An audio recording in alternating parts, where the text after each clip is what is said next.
both, John.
I restrained my SG. It only took a year. That's pretty good. What's up, everybody? How's it going?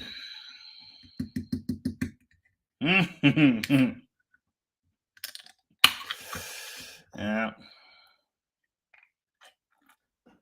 Dead Dodge Garage, from floor shifter to phase shifter. We got it all.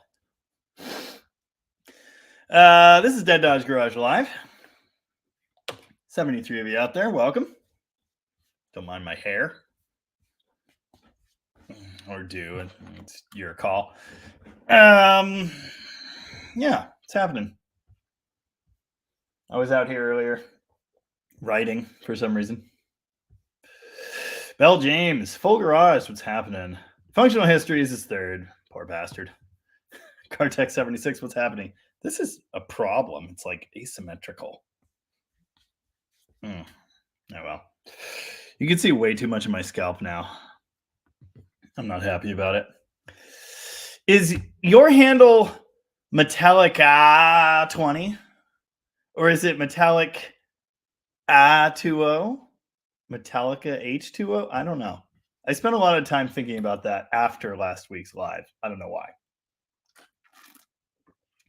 Old Plymouth Garage. Cypher F. Lovejoy. Robert Fitch. Hit the like button. Do it. Do it now. Do it for Dale. Oh, this is terrible. C. Story, how's it going? Paul Steinberg. Glenn Uromi.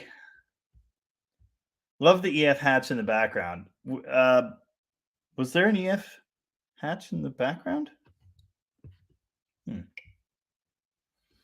Donnie made it somehow. Happy St. Patrick's Day.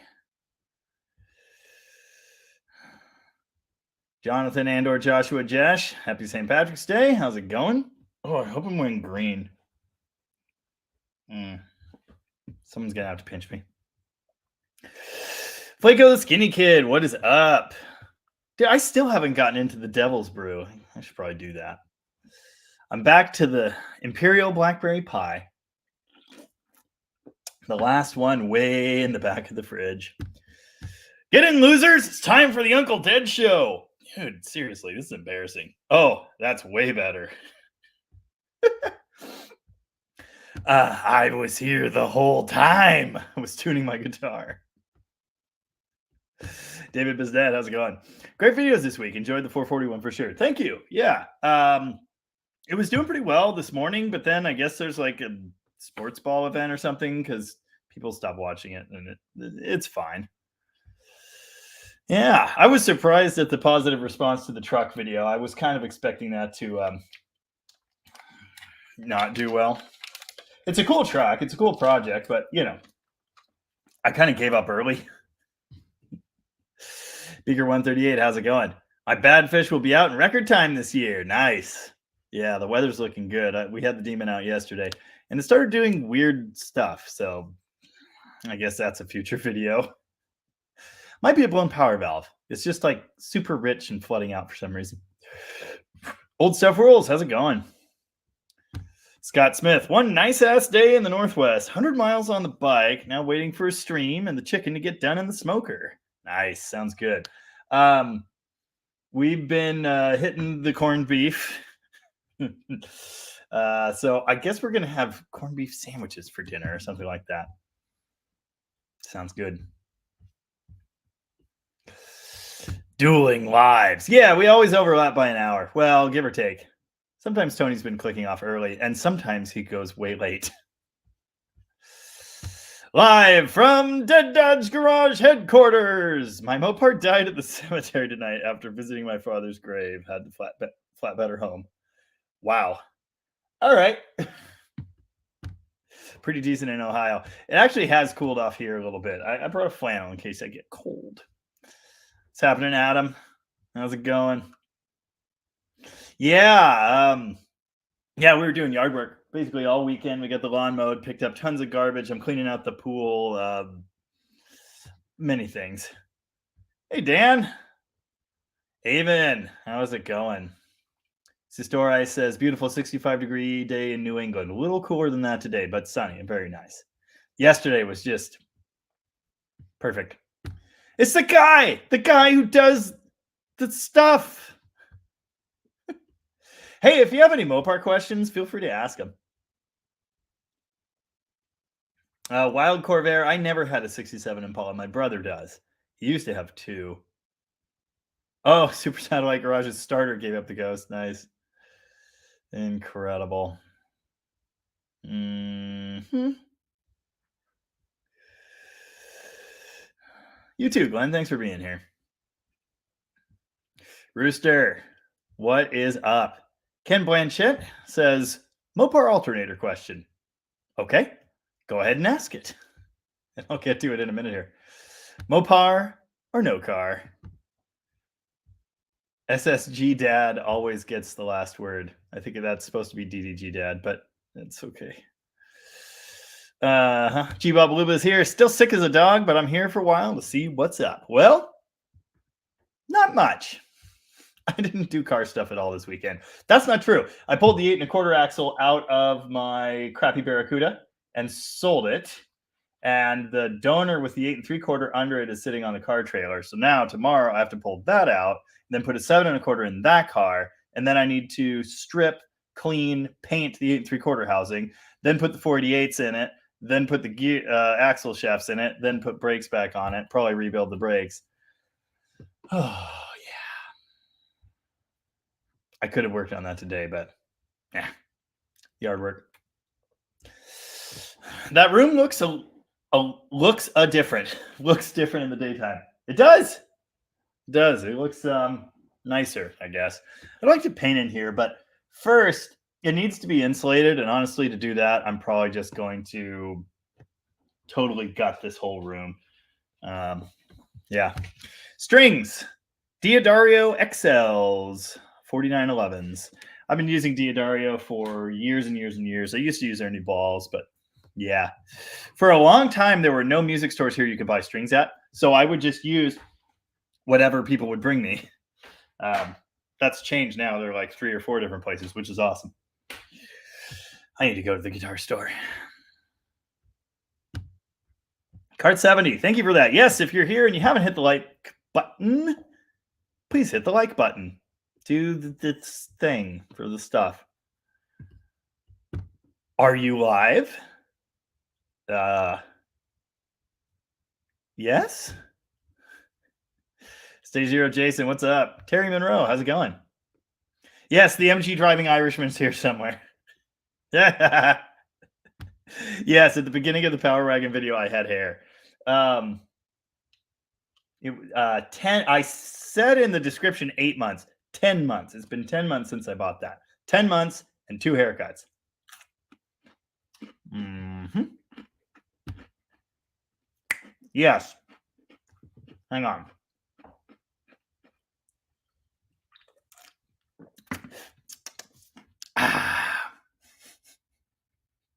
I'm hungry.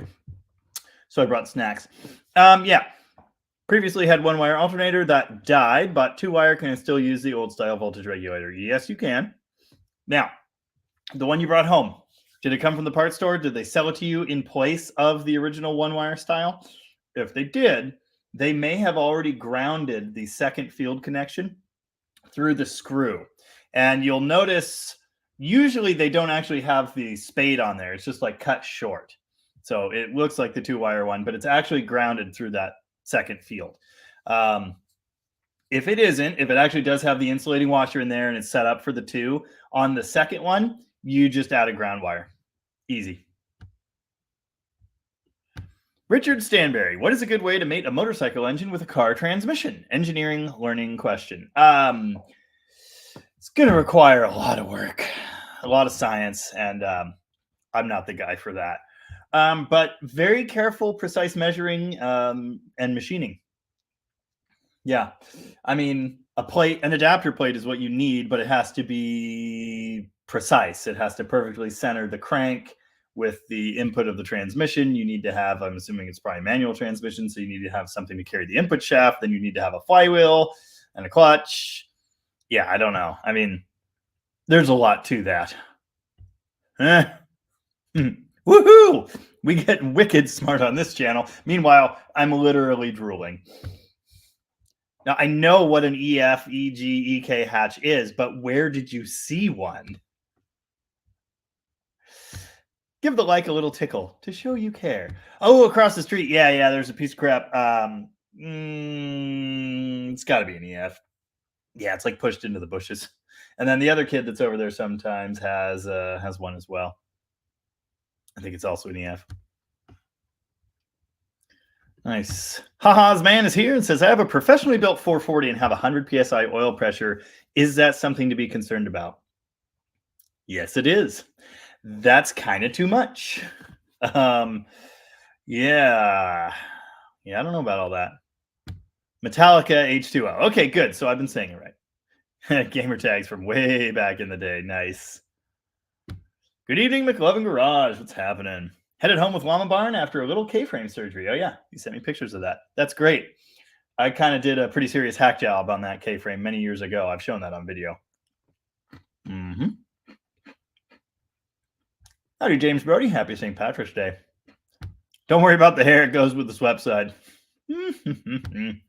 A Cardiac wants to know what causes a single lifter to fail on a new engine. Now, when you say fail, is it making noise or did it stop spinning and chew up the surface?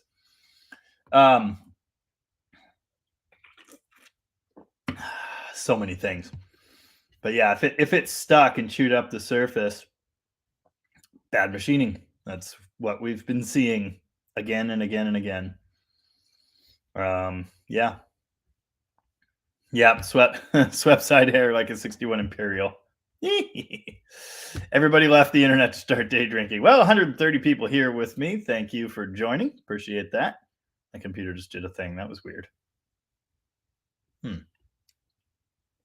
Oh, yeah. Gary Hergert drove the Green Bean yesterday. The air conditioning still blows at 42 degrees. Car keeps getting better. That's a great car. I like that thing.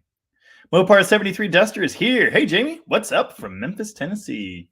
Not much. Just hanging out and doing the stuff. Did you change your picture? It's a slightly different picture of your Duster, I think.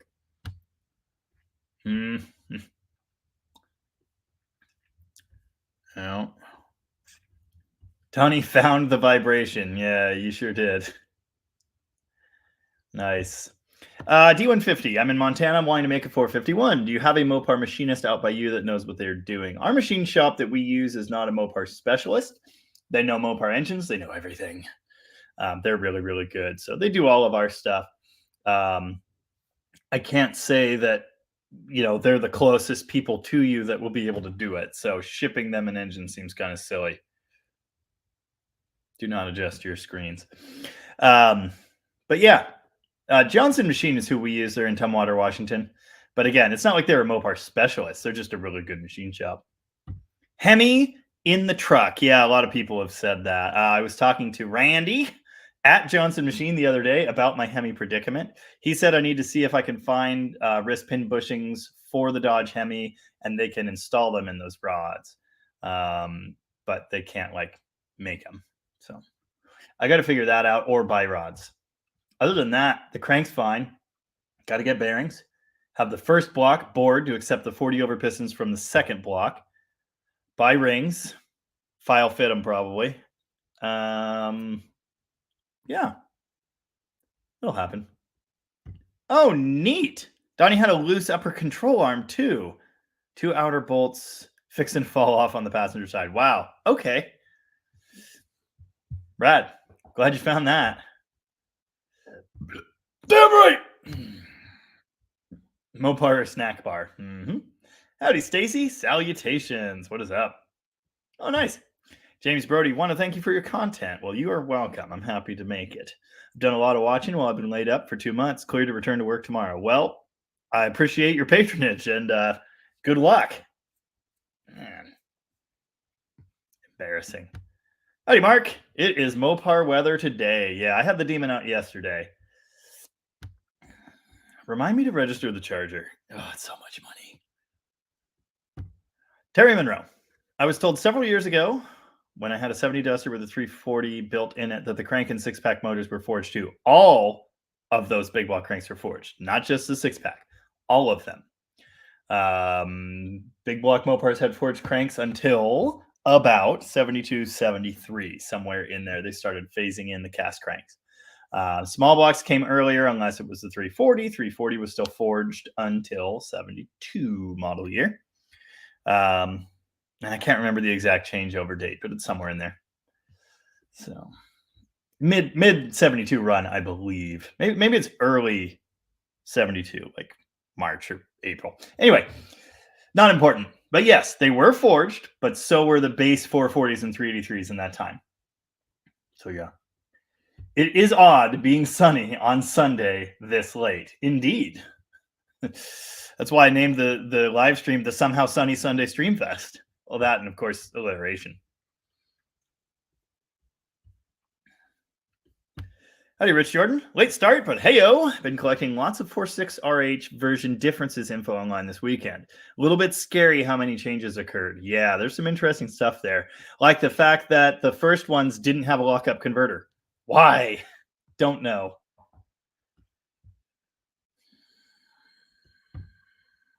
I've never heard of BBB Industries. They say it's just like original. I don't know. No idea. Functional history is listening in while I work on little cars, Jamie. Just keep talking. Mm-hmm. Yeah. Did I mention I have a dual side draft kit for one of those? 10 months and 2 haircuts. What a way to chronicle time. Well, it's what I do. Works. At least you owned up to the bet you made and cut your hair and beard. Yeah. Yeah. No, I'm going to need someone to pinch me. Opinion on a 76 Dodge Coronet 4-door with a 318 from that red G8. Kind of like those. Kind of. Opinion? Yeah, cool. I like it. We had a 72 Satellite sedan for a while. Very similar car. That was a great car. Drove great. Super fun. Of course, 76 has the isolated K-frame setup, which is a little different, but still pretty good. We have a 76 California Highway Patrol Coronet 4-door. That has a 440, and that is fun. But yeah, even with the 318, it's a cool car. You bet, Ken. Happy to help. XL Super Slinky. Yep. Mopar question. What year cave members? Donald! You know what? Just for that, I'm going to pause for a snack.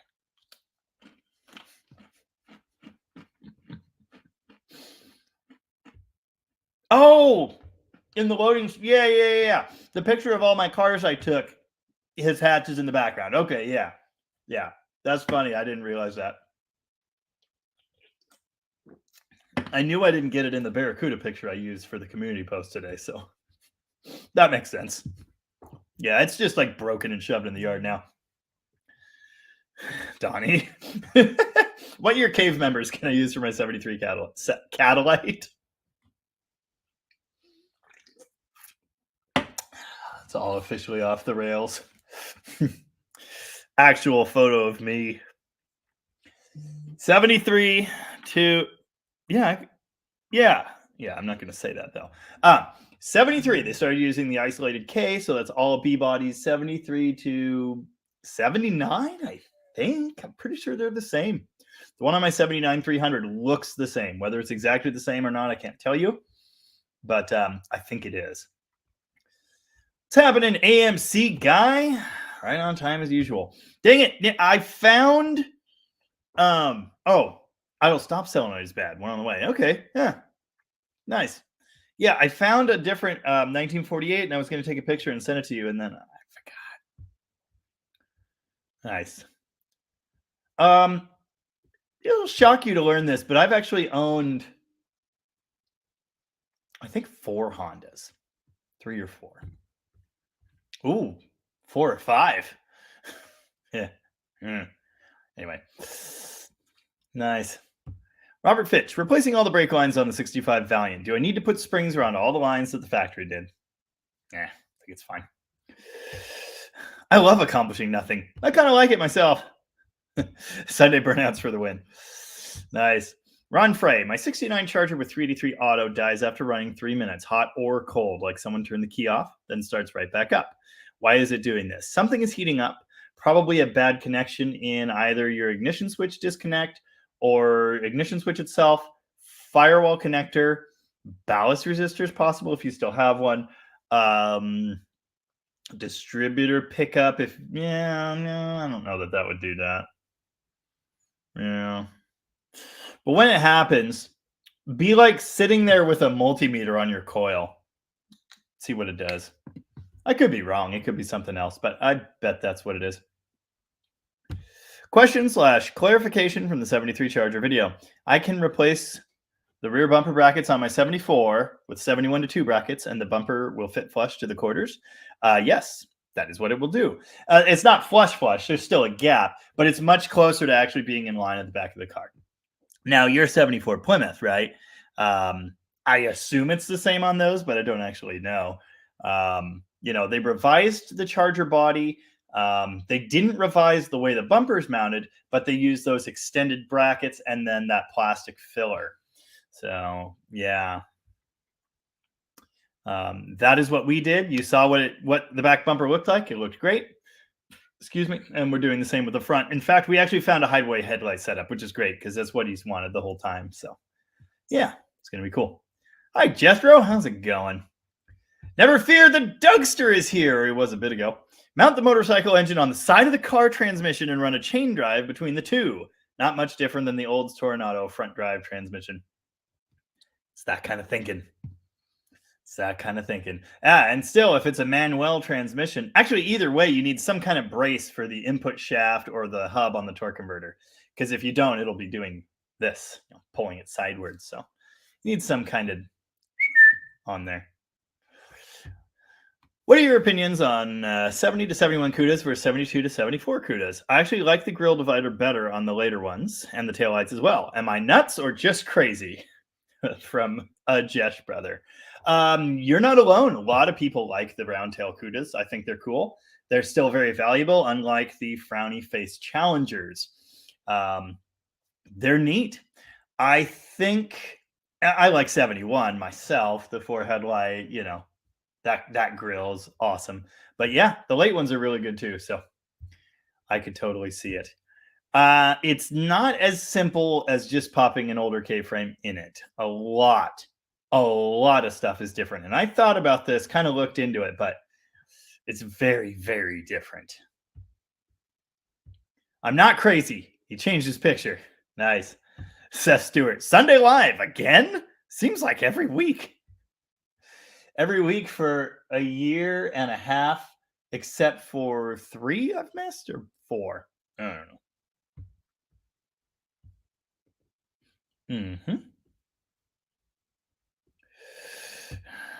Yeah, this is absolutely the wrong YouTube channel. Any chance of a Magnum swap video using a carb and mechanical fuel pump? Not anytime soon. Well, kind of. I did actually. I didn't walk through it, but the thing is, it's exactly the same as installing an LA engine. So, about 2 months ago now, 6 to 8 weeks ago, I did a video on a 68 Charger with the Magnum 360 swap. And in that video, I talk about what we did. I kind of show it, but not in great detail. And I talk about it in the video like I was going to do a detailed carbureted Magnum swap video. And then I realized it's the same as putting another LA in it. I mean, you need the special intake manifold. And if this is a stock truck motor, you need a different camshaft that can drive the mechanical fuel pump. Or apparently there's an extension you can bolt on, which I didn't know. So that's pretty cool.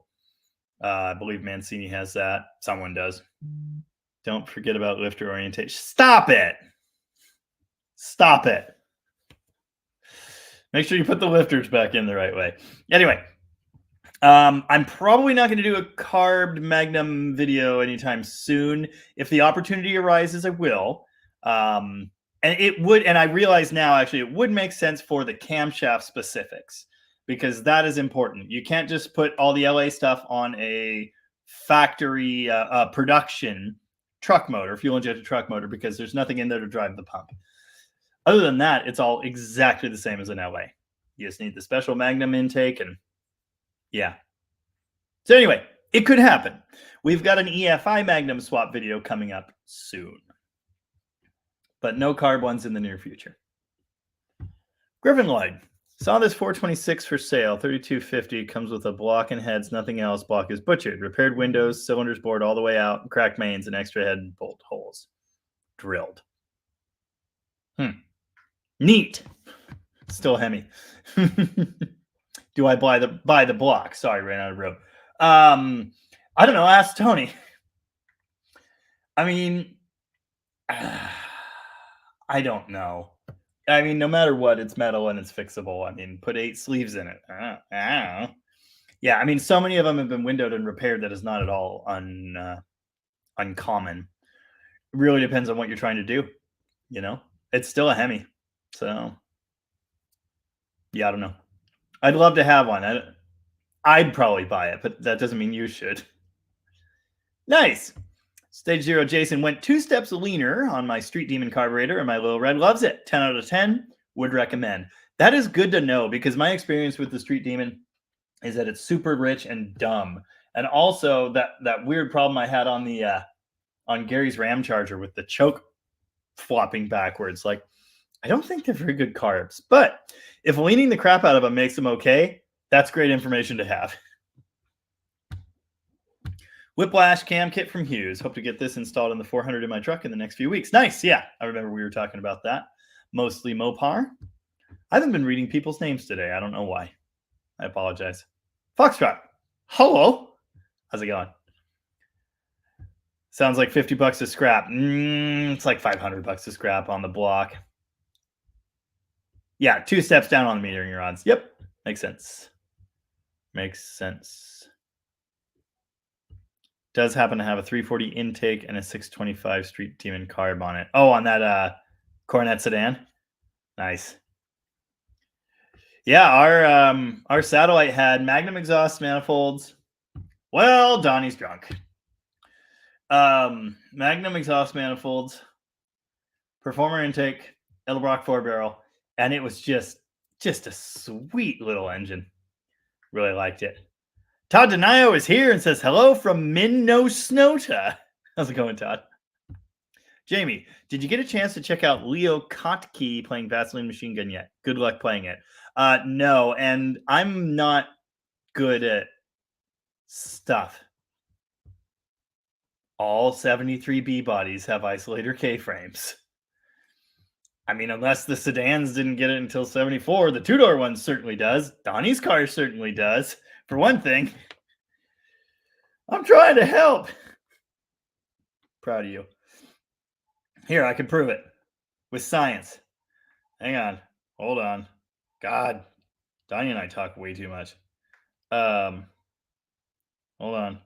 Hang on. We're almost there. Dang it. Did you not send me any pictures? Did you only send me videos? Well, whatever. This is literally killing me. Figuratively. Anyway, here's a picture of Donnie's isolated K member with the bushings installed wrong, and yes, you can see daylight through it. Oh my lord, I can see light. That's cracked. Uh-oh. It's not good.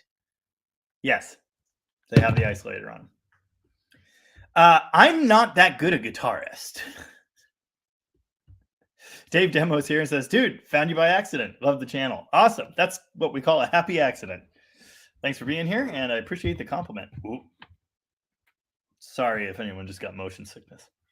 156 of you out there. If you have any questions or comments, go ahead and drop them because I'm almost to the end. And if there are no questions or comments, I'll just eat snacks and play my SG. Yes, Donnie is Irish, so, you know, he gets a pass. Trying to find a driver's side front fender for a 72 Charger Rally that won't bankrupt the Rockefellers. Is the fender different than normal 72? The door has the scoopies, the scallops, but the fender's just a fender, right? But it is 72 only, so there's that. Tom, any ideas? Have to mail it to you. Love my, oh yeah, Scarlet the Four-Eyed Cuda. Love my 71 Cuda. Yep, I'm with you. Jeff Hutchins, 71 Cuda, best looking car ever, period. It is a damn fine looking car.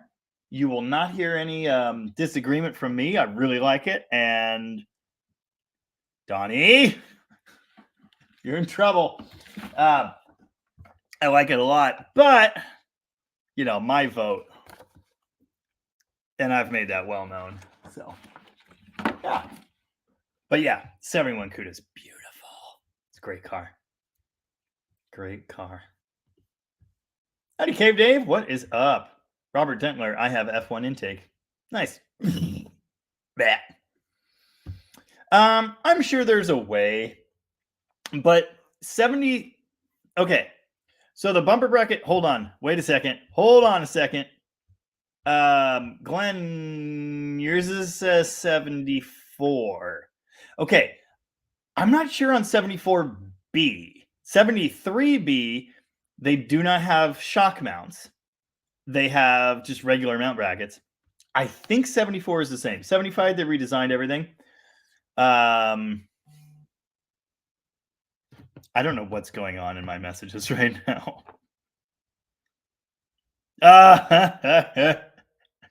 Stacy, should I show that to the crowd? Or should we leave it a surprise? Okay, in 74, A-body's got shock mounts on the bumpers. And then they're spaced way out. In 73, they're big, ugly bumpers, but they don't have shock mounts. B-body is like that. 74B, I don't know if they got the shock mounts, but 75, they definitely did. They redesigned everything. They're more conventional bumpers, and they have those goofy shocks. I don't know if there is a bracket that would make the late B bumper fit where you want it to. Maybe you can collapse the shocks a bit. I don't know. But yeah, never looked into that. So yeah, hopefully on your 74, there are no shocks in there. But I don't know. You'll want to check. Should have gotten Guinness for the chat tonight. Yeah, you know, I was thinking about how I'm not a very good Irishman. While we were having corned beef, actually. Whoa, dude. Whoa. All this LA and Magnum talk has me looking at Rams instead of ZJs now. What you snacking on? Ritz crackers with cheese dip. My daughter doesn't really like them, but I do. The salty cheesiness. Premium. Any luck finding parts for the wagon? No. Well, kind of. And no, Vanessa doesn't. She is looking for one. I have people on like a nationwide search for a 66 Cornet front bumper. I'd take a 67 too. I don't care. Doesn't matter. They got lights in them, but it doesn't matter. I've had Josh found one over in Ohio or one of the Dakotas. I can't remember. Somewhere over there, way over there. And then someone else found two in Ohio, two different ones on like parts cars and stuff in Ohio. Then someone else sent me a different parts car that was in, I want to say Utah, or let's just say Ohio. And so then I started searching on Facebook for that one, and I found one in Eastern Washington. So now I'm going to try and get my friend Mitchell, who's over there periodically, to pick that up and bring it over here. So that one looks really good. So hopefully that one works out. That's kind of the last thing I need, that and someone to reupholster the front seat. And then I will get going on the wagon. I'd really like to. Full Garage wants to know, camshaft to wake up a stock 383 4-barrel. I am terrible with cam specs. Like tire sizes. The numbers just... So, okay. All right. I take that back. There's one cam that I've used in 383s 2 or 3 times. And it's around 470 lift. And I cannot remember the duration number. But it's a comp. And knowing what I know now, I would not buy it again. But yeah, I mean, you got to keep it conservative. You don't want to go crazy unless you're going to put a big stall behind it and do race car stuff. But yeah, it's a comp grind I've used multiple times. Worked really, really well. It's what we put in that crew cab. It's what I put in a 68 Roadrunner engine I built. But yeah, I can't ever remember duration numbers. I'm so bad at it. Feel free to do a bunch more reading. Look at the list of cams. You got your crazy one here and your stock truck one here, and shoot somewhere in the middle, and you're usually fine. Or call a cam grinder. They're way smarter than me on this stuff. I'm still trying to figure out what cam to put in my 273. I have no idea. AMC guy, are you going to hit up the Portland swap meet this year? Maybe. I don't know. Thinking about it. Considering it. If I have money in my pocket, I'd like to. Yeah, Rocket Tom. I'll be at Portland Wednesday, setup day, and Thursday. Jamie said he was a maybe, which means no. Yeah, that's probably true. David Bisnet, how's your brother's Fury coming along? Actually, really well. It's got trim now. There was a sneak peek of it in the truck video from yesterday, I think, because he drove by while I was filming the ending for that. It's got trim all the way down the sides. He painted the front fenders. He replaced the headlights. He got the floor fully done. He put in his carpet yesterday, changed his bench seat tracks, so it kind of sort of fits now. What else did he do? Oh, he insulated it under the carpet, like kind of sound deadened it. Yeah, it's looking pretty good. There will be a video on that coming. There was no way he could get it done for today. He's not even done. Oh, yeah. Anyway, so we'll probably see another Fury video next week. And then I think the week after that, he's leaving. So, yeah. I'll spoil it now. I'm going to be gone on vacation the first week of April. So those 2 weekends, you might not see very many videos. Yes, the fenders are the same, but 72 only. Yes, you could do a 71 and patch it, and I'm sure you know that. Punch the holes in it. Can you play Black Betty by Ram Jam? If I can figure out what key it's in. It's in C. I've never played it before.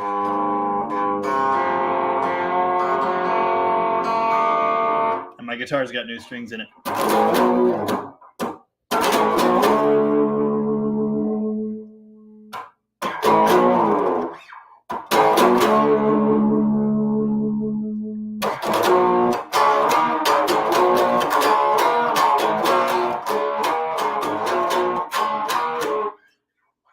Oh, what is it? Now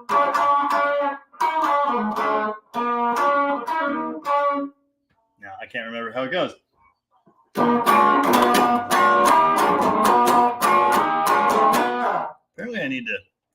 this. It's a big problem. It's not hard.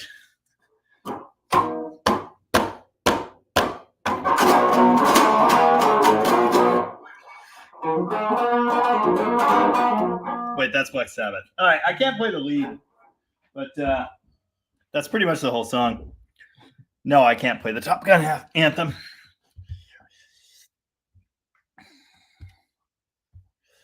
Terry Monroe, you have two of my favorite cars, 68 Charger RT. Well, mine's not an RT. It's a 383 car with a stripe. And one of them you bought and drove home 70 miles from me, Chicago. Well, I didn't buy it. Tom bought it. But yeah, it's a good car. Cool car. I liked that thing. I do now own a 69 Charger myself, but mine's a piece of garbage.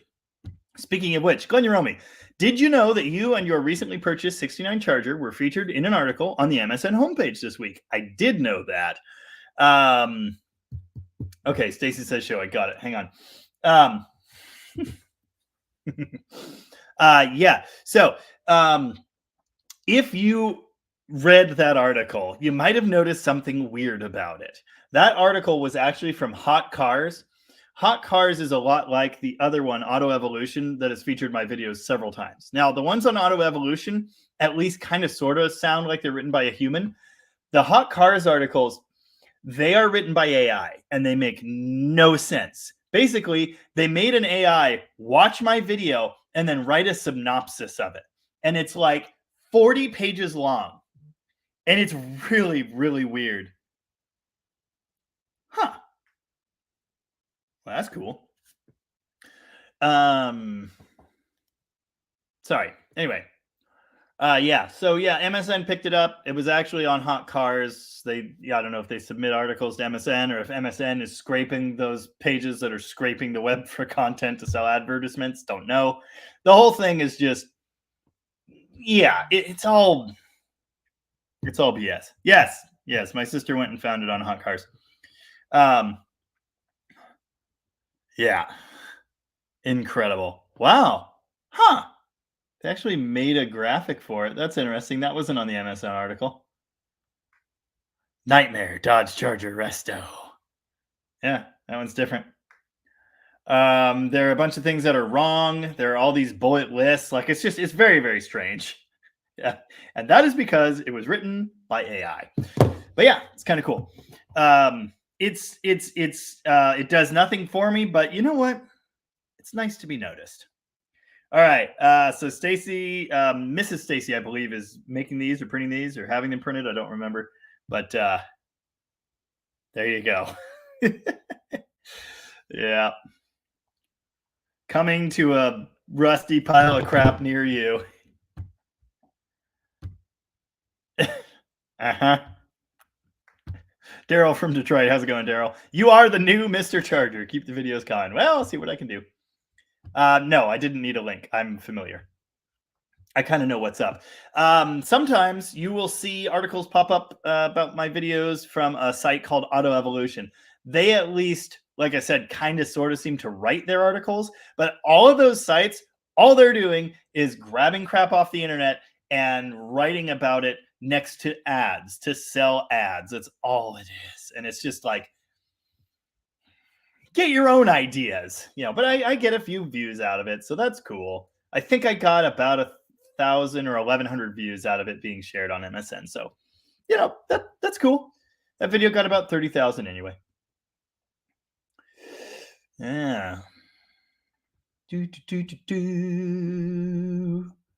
Brent Forte, has your buddy with the Belvedere been driving her? That was a cool car. Which Belvedere? Which one? I don't know which one. I'm gonna need specifics. There's so many Belvederes. There's so many cars at this point. I don't even know what's going on. Brad's Restoration. You explained the 440 balancer difference well. I'm learning from every video. Thanks. You bet. Awesome. I made no mention of the 440 cast crank and its special balancer in that video, though. My bad.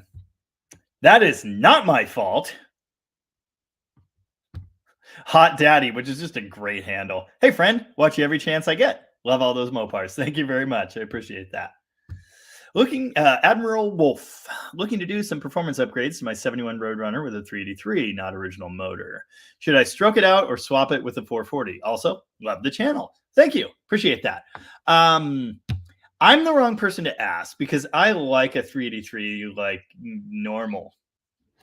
They're really good engines, and you can hot rod them a bit without spending thousands on a stroker kit or, all that. I like that it's lighter than the 440. It has plenty of potential. The 383 is the engine that made the Roadrunner the legend that it is. Well, other than Hemis. So me, I'd leave the 383 at 383. Cracker. Yeah, I would just hot rod what you got. You can do a lot with a 383. And they're all, they're stout bottom end. It's a good engine. But it's your call. Jesse Anderson, what is up? Happy Irish Day. Are you wearing green? No. Gotcha. Awesome. RT Cycle says the answer on that. And that's what I thought because they couldn't have put them on that back design. They couldn't have. They probably could have on the front, but yeah. The 74B body did not have the shocks, but the rubber bumper guards got thicker. Yes, they did. 74 Charger Rally owner here. Awesome. Very cool. Yeah, so 74B, you can still do the early bumper bracket thing. 75, everything is different. Empire Russ, how's it going? Good evening. What would cause the snout of a 90s small starter used on my 383 to break off? It's something I've seen a few times, and I don't know if it's an alignment issue, kickback against it. A light turned on. That was weird. I don't know, but Colin broke the one in his Fury too. I mean, it happens. Too much timing. That breaks Chevy starters, so it could probably break a Mopar one. Road Hard Restorations. Ooh, very nice. That appears to be a 70 Duster, but anyway.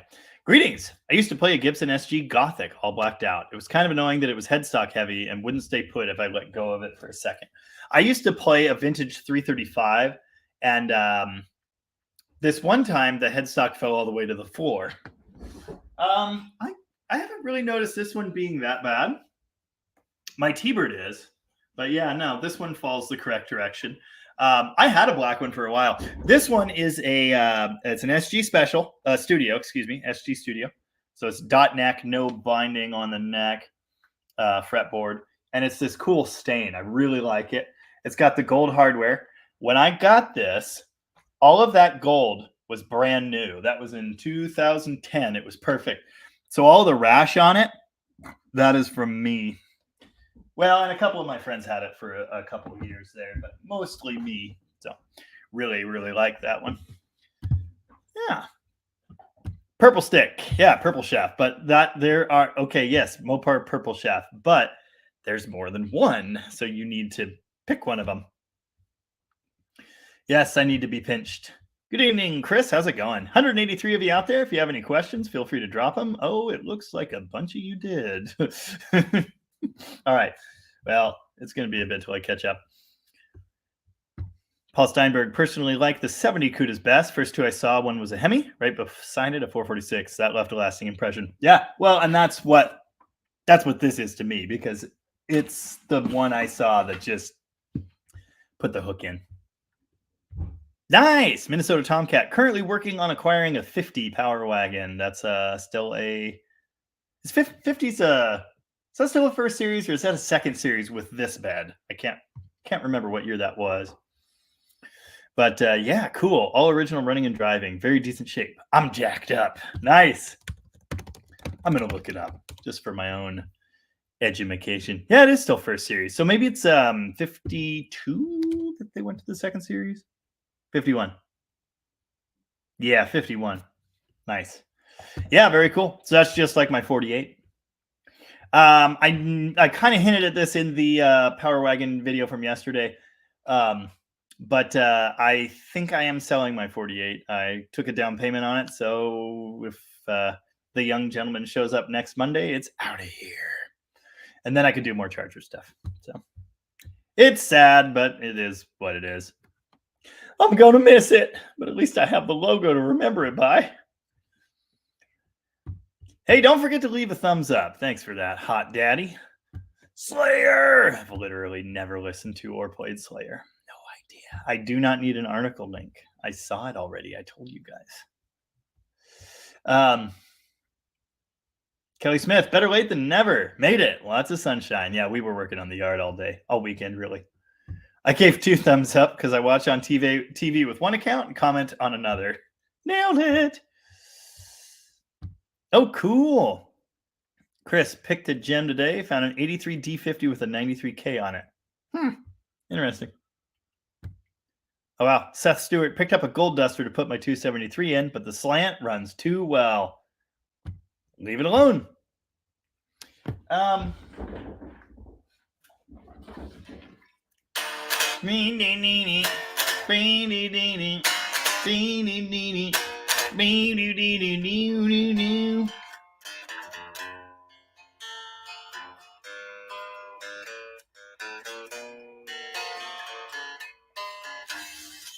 That's all I got.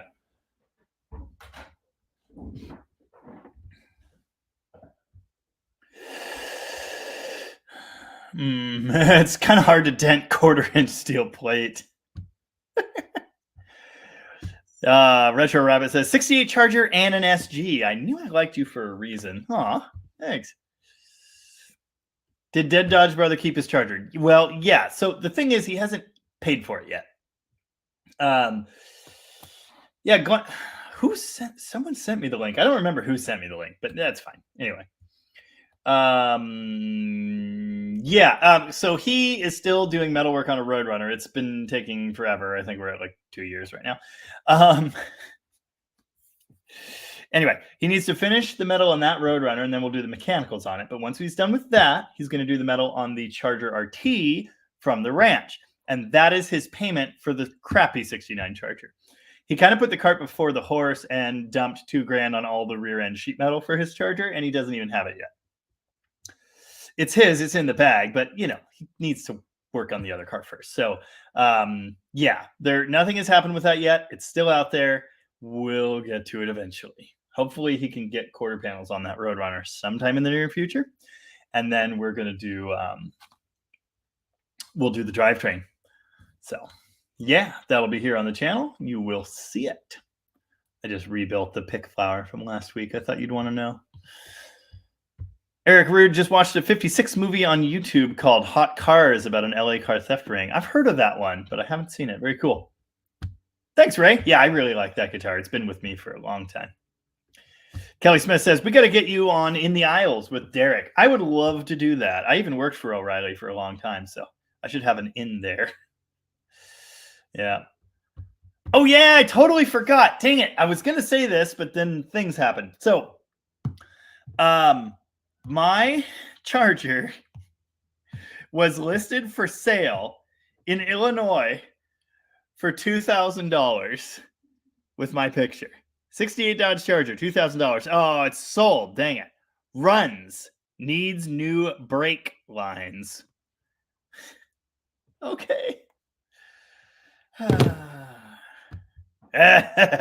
Wait until they have AI watch your truck video. Somewhere it'll state homeless man starts stealing parts from engine. Meth Gator Gaming. That's a good one. Yeah, exactly, Glenn. There's no such thing as bad publicity. It's just nice to be noticed. And that's the thing. Like, they're stealing content. It's lazy. It's dumb. But I do get something out of it. So it's fine. It's fine. Which do you prefer? Tail lights of the 68 or of the 69? Luckily, I own both. So I don't have to pick. But I've always loved the 68. And here's why. Because I knew a guy that had one. And we were going to a show. We played in a band together. And I followed that Charger through crazy traffic on I-5. Like, I was watching the back of that car, but blue, weaving in and out of traffic. And I was just trying to keep up with those round taillights. And I just fell in love with them right there. So I've always liked that. They're copied off the Corvette. I mean, yeah. The 69 is a better fit for the design, I think. but I just really like the 68. I like everything about it. I like that extra space in the tail panel. So I'd still say 68, but the 69 is really good. And looking at the ones on my 69, God, I can't wait to black out the tail panel because it's gray right now and it's dumb. I love the look. It is really, really good. Nice. They've linked to my video, and it's actually brought in views and subs. Seems to have been written by a person, but who knows anymore? Yeah, it's tough. That one was absolutely AI. There is no question. It was weird. Remy Kushner, I have a serious mid-throttle stumble / bog on a Holly Brawler. Accelerator pump is correctly adjusted. No vacuum leaks. Ideas?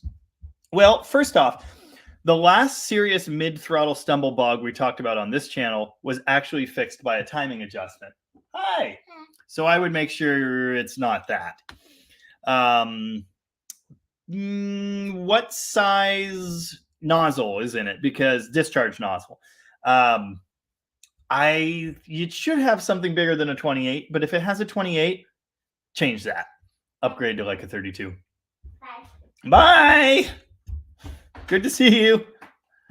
Wow, we're pagan. I liked that in the comments.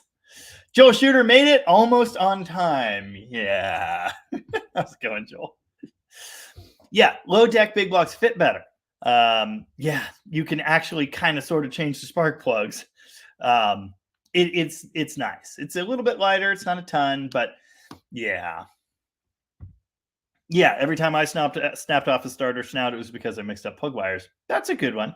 Check firing order, make sure it's not stupid over advanced. That's what I was thinking. McLovin Garage says those Imperials Tombot sure are cool. I agree. I'm so tempted by the hardtop. I love it. C bodies are pretty amazing, especially the Imperial version. Some serious luxury. Yeah, I really like that. Nice. There's a Speeding Demon. There's an A-body K-member at a pickup part a few cities away. It's different than mine. I have the tall motor mounts, the spools. The junkyard one has flat mounts. Which is best? Yours. Keep the spools. Excuse me. Way stronger. Great design. Really great design. So yeah, stick with what you got. Get the Schumacher mounts for it. You will be happy. Pungent Dude says, "Hi, Kata." I know that guy. Michael Furlan is here. Hi, Jamie. Back to doing woodworking and enjoying it. Awesome. Sounds good. I'm planning to do some more woodworking myself in the near future. I've got some projects to do. Yeah, need some more of this nice weather. Your 68 Charger looks great with different feet. I totally agree. As soon as I saw your car, I just knew that's what I wanted. I wanted 15s, and I did find some, so that's good. I'm very, very pleased. I think it's perfect. Perfect. Yes, Mark, my buddy Mitch's 66 is for sale. We've actually talked about it in several different lives. We've talked about that actually. So it's been for sale for a long time. He just hasn't had any good offers. Snoopy Boobs is here. Sup, folks? No, I won't be putting the convertible Imperial in a salt bog. I don't like convertibles. I like roofs. What are 48 Power Wagons worth? Well, mine runs and drives and has paperwork and a working winch. The wrong bed, and it's not finished. It's not a rust bucket, but it is rusty looking, and it's pretty beat, kind of crappy, but it's original, nice driving drivetrain. It's getting cold. I got to put on my flannel. No, not the cheese. Oh, bastard. I put mine up for $14,000, and I had some dumb offers, some fair offers, and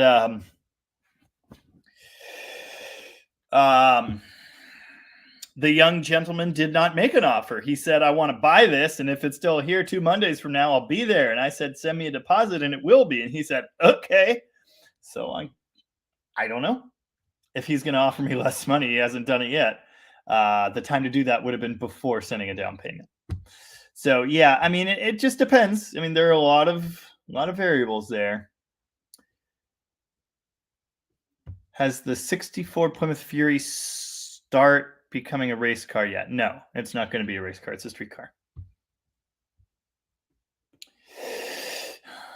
Evening, Bill Johnson. How's it going? I was out putting in some Hotchkiss rear springs. Nice. I'm the rando who tagged you with a hover Mopar Cornet this afternoon. I saw your comment on it, I think. Where was that? Yeah, it was on the channel page, right? Pretty sure. Raining Blood by Slayer, the best song to introduce someone. I'll keep that in mind. Spill the Wine. I can't play Spill the Wine. Perfect time for a vacation. Totally agree. Oh, nice. Cancun. You don't have to rub it in. We're going to go drive around in the southern states. That's usually what we did. Oh, the Studebaker. Not a Belvedere. Studebaker. Yeah, Dave's driving that car all the time, whenever he can. Yep. I have heard Mandolin Orange. That's not the song I know from them, though. Dr. Art, in the house. What's happening? Nice. Tony Stanley, on your advice, I got a clutch fan going on the Charger. Has about 1/2 inch clearance. Fingers crossed. Hopefully that's okay. Make sure it clears your bottom radiator tank. That's where I had the problem on mine. It looked perfectly fine on the top. This was on a Magnum swap, so things were weird anyway. I had actually moved the engine, but it was the stock Magnum clutch fan. It had tons of room on top, but because of the angle the engine was at and the radiator I was using, which was later, it was like that far from the bottom tank, and I revved the engine up once. It caught and ruined a brand new radiator. That was fun. So look down there. As long as you got room down there, you'll be fine. And if it's a smaller fan, it shouldn't even be near to that. It's just, well, it might be. It was in my case. It was bad. Robert Fitch, you asked about brake lines. Did I respond to that? No, you don't need to worry about the springy thingies. I don't even know why they use those, honestly. I don't know if it aids in shaping them. I don't know if it's just for rub protection. I don't know, but it'll be fine. Empire Rust. There's a gentleman near me with a Little Red Express for sale with a massively destroyed passenger door and loads of rot. What are your thoughts on that as a project, body repair wise? The great thing about those is that they are the same exact body as a normal Dodge truck. So stuff is out there to fix it. Not a big deal. You could just be like Jason, drive 7 states over and buy a whole rust-free truck to fix your Little Red. That's something you can do. They're cool trucks. Yeah, tons of rust. That doesn't surprise me at all. Oh, Kelly Smith says, first time using NICOP. God, I love NICOP. It's so nice to work with. Rooster's phone battery and Rooster's battery is at 5%. Oh, Rain in Blood, not Raining Blood. Still a good song.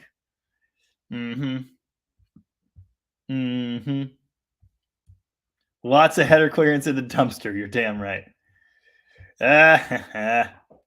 A Bob's Life. How's it going? Really enjoy the content. Keep it up, bud. Thanks. I will. See what I can do. Oh, ooh.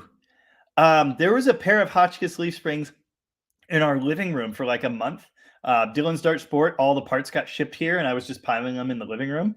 And the last straw, I got a few complaints about it, but the last straw was the pair of Hotchkiss leaf springs packaged together fell on my wife's foot.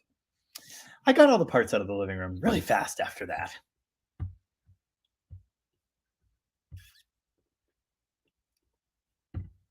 No, that's insane. My friend has an old winch from a Power Wagon that he listed for $2K. No, dude. I could have had 4 of those from Tom. Yeah, no one wants those. That's ridiculous. I mean, if it's the whole thing with the bumper, someone else, yeah, the bumper is probably valuable. If it's just the winch on the crossbars, no. Yeah, okay. Yep. Nice. That's what it was. WIWT Fab. Okay, that checks out. That was on Instagram. WIWT, what I want to fab. Okay, I just didn't see the I didn't see the tag. Why didn't I see the tag? Oh, there it is. Yeah. Oh yeah. Weird. I saw what you wrote, but I didn't see the actual picture. Anyway, there's Bill's car missing an axle. Yes, it's Hover Mopar weekend. Mine's still out there with no rear end. Good times.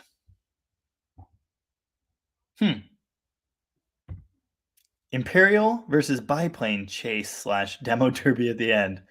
You'll get a kick out of it. I would get a kick out of that. No, can't play out of the blue.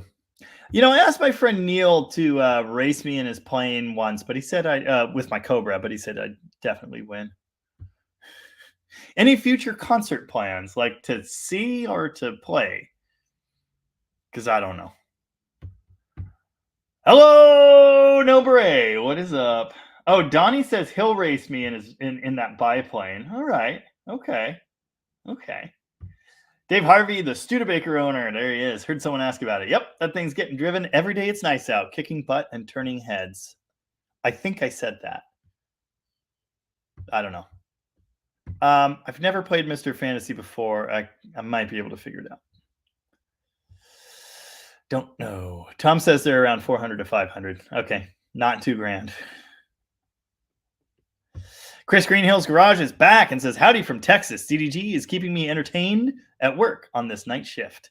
Well, I'm happy to help. And welcome. Haha, your wife put her foot down after the spring incident. Someone asked in a comment today how my wife allows me to do all the things I do. And it's like, I don't need to be allowed to do anything. Anyway, it's this whole thing. Have you made any progress on the dart sport? Not since the end of the video, really. I've poked around it a little bit. I need to break down the slant, get it off the K-frame, and then I'm going to start modifying the K-frame. I need to degrease that. I need to degrease the engine compartment. I need to drop the axle out. I need to get another couple days to drop on that car, but I haven't yet. Do you have any Ford Galaxies 500? Yeah, big Galaxies plural. No, there was one here for a while. It's gone. Whatever I want to. Did I say what I want to? Whatever. Whatever I want to fab. Yeah. You told me the story once. Yeah. Whatever I want to fab. Oh, concerts to see. Actually, yeah. My friend Sky, I used to play in a band with him. His old band from before that is back together now, and they are playing in Tacoma in April. May? Beginning of May, I think. And so I'm going to go see that. And we're probably going to stay at the McMenamins up there, which will be awesome. We haven't stayed there yet, at that one yet. But other than that, no. I have very little interest in going anywhere or doing anything. Jeffrey Gall, I hope, or Gallet, perhaps. What websites do you trawl for prospective future projects? I am only on Facebook Marketplace, although occasionally, I'm on Bring a Trailer. By which I mean I signed up for Bring a Trailer yesterday to bid on a car, allegedly. Which is funny because my brother-in-law messaged me and said he was bidding on trucks. He's trying to get a truck to do truck stuff with, which is good. He needs a truck. But he was like, I bid on 2 trucks, or is it a mistake to buy a cheap truck or bid on this or whatever? And I was like, I don't know, dude. I've literally never bid on a vehicle before. And then I realized, oh, crap, there's a car I want to bid on. So we did. Hey, Jamie, want to start a band? Who's got the time? Anyway. Facebook Marketplace. It's pretty much where they're at. I am almost caught up. I don't have to ask for permission, and she doesn't have to ask me for permission to do things either. I don't have time to explain the inner workings of our relationship, but suffice to say, it's pretty awesome. I have not. Well, maybe I have seen a picture of that actually. Yeah, I've seen the silver bullet car. It's pretty cool. This is Jensen Interceptor on Marketplace in California. Yeah, 440 power. Oh yeah, good stuff. Someone today in the comments said you should check out the Jensen Interceptor, dude. I've known what the Jensen Interceptor is for like longer than I've been able to drive. Pretty cool. Jeff Militich is here and says, happy St. Patrick's Day from Minnesota. No Snowda. Thanks, Jeff. Same to you. Nice. Yeah. Stage 0 got the youngest on board, and then wife was on board with the car thing. Well, it's what I do. It's what I've been doing for a long time. And there are times over the years when we didn't have this, when I was collecting too much junk and it didn't really make sense, but I was still doing it. But there was one Christmas where I sold a Challenger and paid for Christmas and taxes and everything. And that helped to explain the car thing. Kelly Smith wants to go see the Red Hot Chili Peppers again. Don't let my wife hear that. She hates the Red Hot Chili Peppers. It's hilarious. McLovin Garage, road trip. If you were going on a road trip in a Mopar, where would you go? What would you drive? And who would you go with? I would go with my family down 101 in my 68. Yeah, we're going on family vacation. It's kind of our thing. Oh, 192 of you out there now. I'm going to guess Tony probably finished up since Mexican Spec's here. How's it going? I saw you, Mexican Spec. I spotted you in the wild. You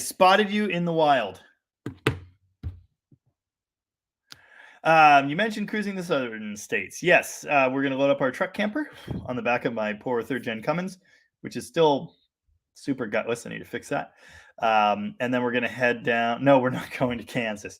The southern from here is California, Nevada, Utah, Oregon. Those ones. We're going to Utah and Nevada, I think. So we'll probably do a big loop. I don't know.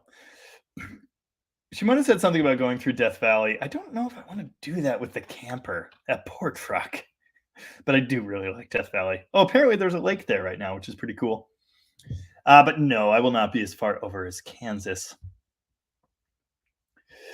A Bob's Life wants to know, Jamie, what's the first engine you ever rebuilt? 360 Mopar, and I rebuilt it with the wrong pistons. It was a 40 over engine, and I installed a set of 30 over pistons. The friend that I bought all the stuff from, it was 3 engines. It was this big package deal. We got a bunch of cool stuff from him. And he said, these are the pistons for... I read ahead. These are the pistons for this block. Okay, cool. And here are the bearings. Here's everything. Just put it together. Okay, so I put it together. And it made a really weird noise that I couldn't figure out. The noise was piston slap. Super loose piston in the bore. It just ran weird, and it sounded weird.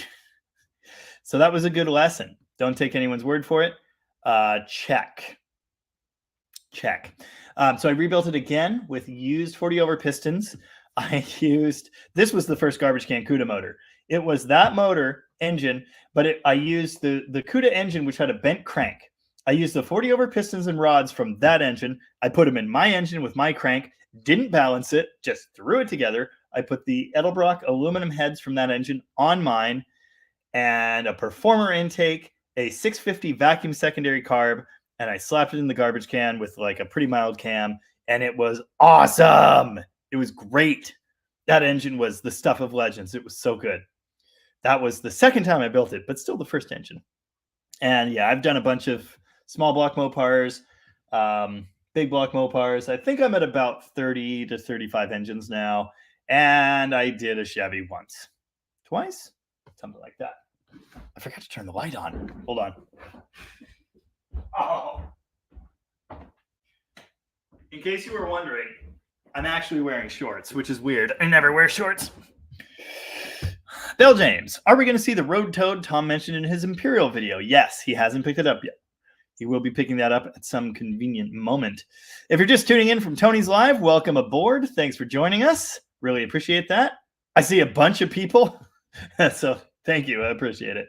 Lucy C. UTG recommended. The weekly UTG migration has begun. Yes, the southwestern states. Yeah, the passes into and out of Death Valley are brutal. We did it in our camper van. the 91 camper van, and it did fine. But yeah, the truck camper on that, I don't know.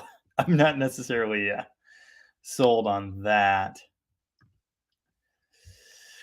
Anywho, yeah, that'll be our first week of April.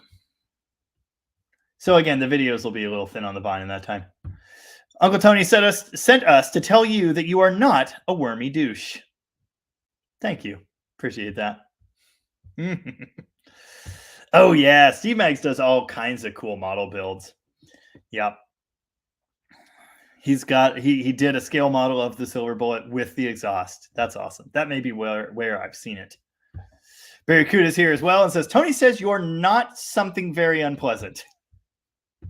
I'm familiar with the Facile Vega as well. Dave Harvey and I have talked about him eventually buying one in his dreams or something. What year Barracuda had the Bumblebee chrome script? What? Bumblebee? What do you mean Bumblebee? I'm confused. Hey! Thank you. Appreciate that. Huh. And speaking of Dave Harvey, when I saw Jensen Interceptor in person, it was both bigger and a little more awkward than it looked in pictures. Very interesting. Oh, of course. No one said it was a good car. It's a cool car. Not the same thing. Uh-huh. Nice. Spexican mech. That's good stuff. Good stuff. Tell Jamie what he is not. I'm still waiting for the right PT to come across. Come along. Hasn't happened yet. Yeah.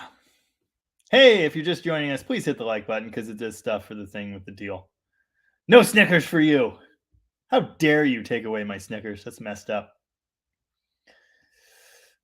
Oh, if Tony's out there in the stratosphere and he's bored, feel free to say something. Send you a link. Comments have been a bit slow tonight. Weird day. Weird YouTube day. Answer 14. Greetings. Fine night for a chat. Wanted to mention my 70 D100. It's a factory 383 granny gear truck. Yeah, so MP435. Factory buckets with air. It's also factory lime green. It is an adventurer. Rare? Kind of. Yeah, I've never seen one like it, so that's cool. I couldn't tell you how many were built that way, but yeah, nice. So I've heard.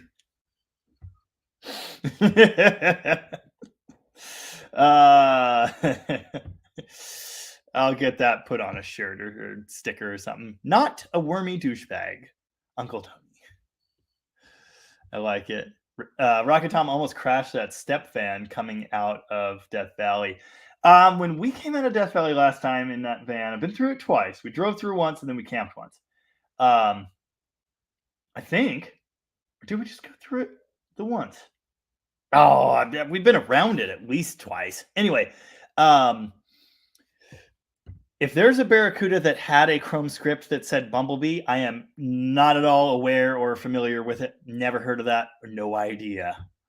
Anyway, coming out of Death Valley on the, must have been the west side, we were in our crappy old high-top Dodge van with a dying 318 TBI engine and a 4-speed. And we were behind a 90s Ram van that definitely had a Magnum engine, and it was going like 20 the whole way up. And it was maddening. No. I wouldn't bother. Our TV is not gonna, no. Retro Rabbit wants to know, I'm still catching up on your videos. Have you fixed the speedo on the 68 yet? Oh, also, hi from Scotland. It's 2:20 a.m. here. Wow. Well, I appreciate your dedication. And thank you for being here. No. So I re-geared it to 323 from the 430s that were in it, and that helped a lot. It's closer, but it's still wrong. I should probably put the correct speedo gear in it, but I can't be bothered. I'll do that eventually. Hmm.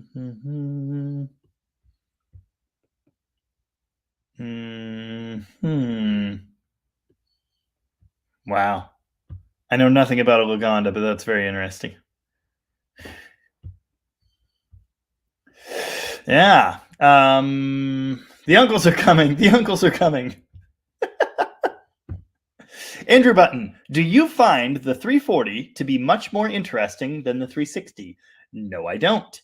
The crappy 360 I built does more than the well-built 340 that was in my Demon. Now, I think there was something wrong with that, but the 360 has some potential too. The 340 has a great reputation, and stock for stock, the 340 was way better. But the 360 has potential. The 360 can be anything you want it to be. The 360 can make tons and tons of power, and they're cheap to get a garbage 340 or 12 to 1500 bucks for a whole engine. So, yeah, no, I'm not. The 340 is cool. Don't get me wrong; it's really cool. And in the day, it was a fantastic engine. Stock for stock, take the 340. But if you're building something, build a 360. Save yourself a bunch of money on the front end and have good times on the back end. The 340 will tend to rev higher with the shorter stroke, and that's cool. But the 360 is pretty good. I was recently sold a 360 and was told it wasn't bored over. The machine shop called me and said they're going to bore it 10 over to 40 thou. No markings on the pistons.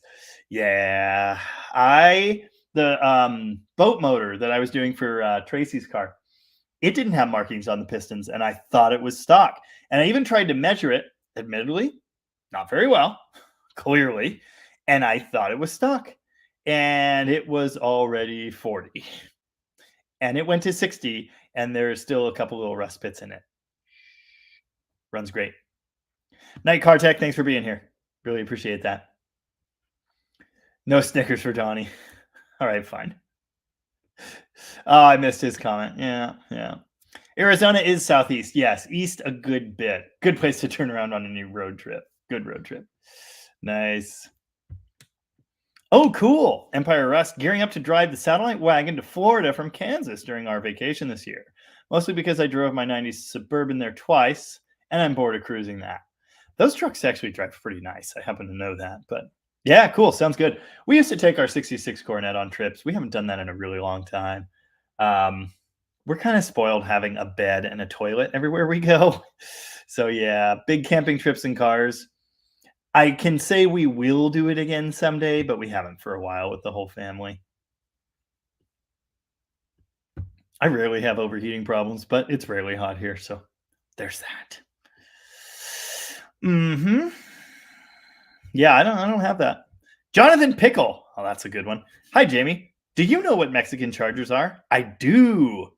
They're A-bodies. They're neat A-bodies. You mentioned them in one of your videos, and I couldn't find anything about them. Well, Google is your friend.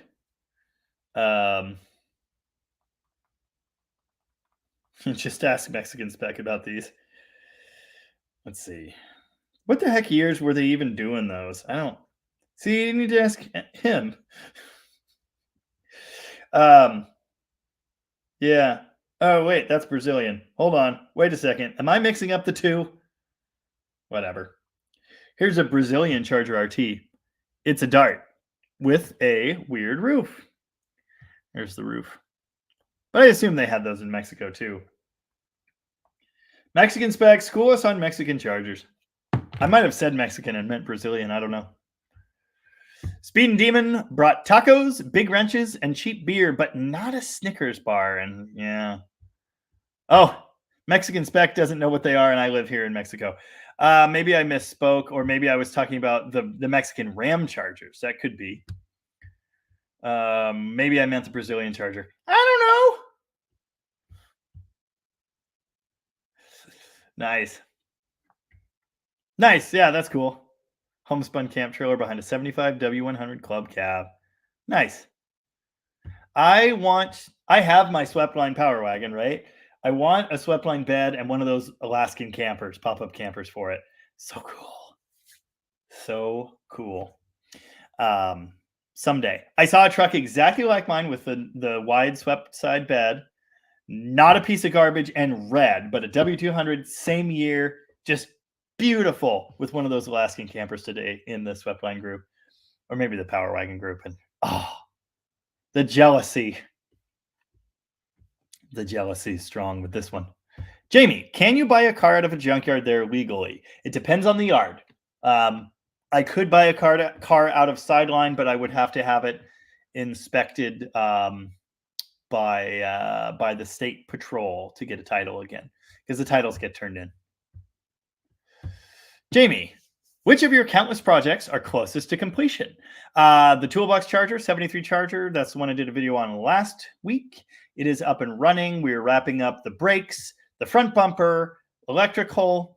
The steering box is bad, so that sucks. We're doing an axle swap, but that's later. We're taking it to the exhaust shop and the alignment. It's getting aligned on Friday, I think. I'm not doing that one, which is fine. Don't want to. So that one is getting there. That one will be, I'm going to say, drivable within a month. But we'll see. That's not my car, obviously. My 79 Chrysler 300 could be drivable with brakes and a set of tires. Like, that's all I need to do. I just haven't. Our Cornet wagon was drivable when we parked it, but it's been like a year since we started it. So I guess that's a project now. We'll see where that goes. The Barracuda is pretty far. It's painted. It still needs to be lettered, decaled. It still needs a floor. It still needs an interior. Then the engine I haven't started on. The transmission I haven't started on. I am changing the rear axle, though. So there's that. But the 69 Charger is even farther than that one. So, the Barracuda is looking pretty good. The Power Wagon I had running and driving, the 48. But I'm selling that, so I don't know if that counts anymore. Yeah. I don't know. That's the best answer I got.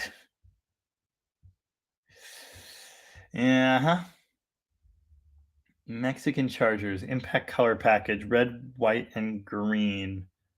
No idea. Most swept lines are rare because nobody saved them. There are actually a lot around here. I know where a lot are. Weird comments because everyone's hammered on green beer. Yeah. Nice. Ernie Ball 0 to 45? That would be a really small E string. I assume that was supposed to be 10. I used to play with Ernie Balls. Not anymore. The Dude swept line. And not only those, there are actually others with buckets as well. But yeah, the Dudes are cool.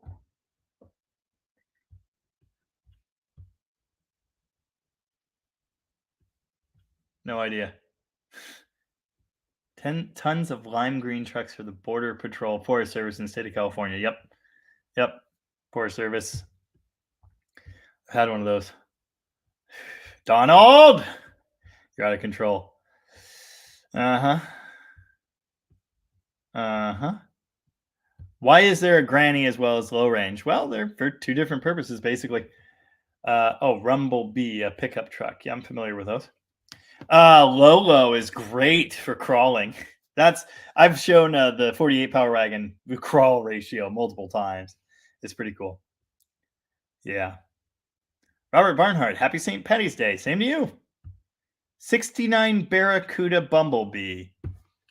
69 Barracuda. Dang it. Bumblebee.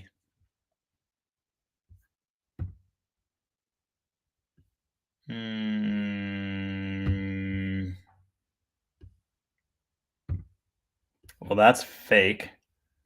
That's a Duster with the 71 CUDA grill.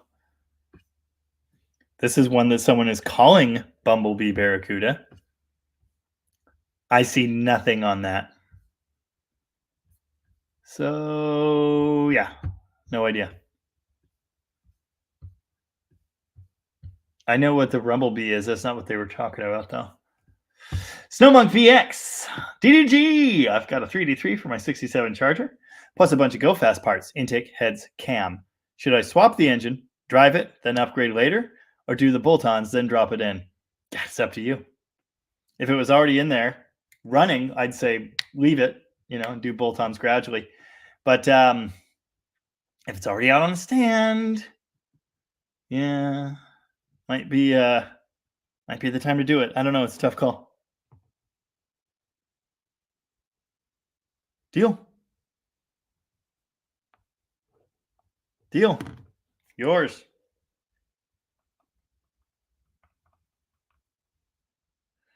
Sorry, I'm making deals.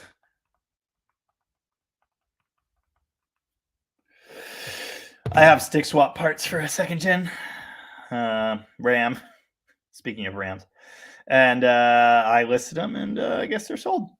Anyway, I'm making deals. This is the Dead Dodge Garage Sale Part 2. I don't know. If the engine's out on a stand, I think I'd do your bolt-ons now and get it over with.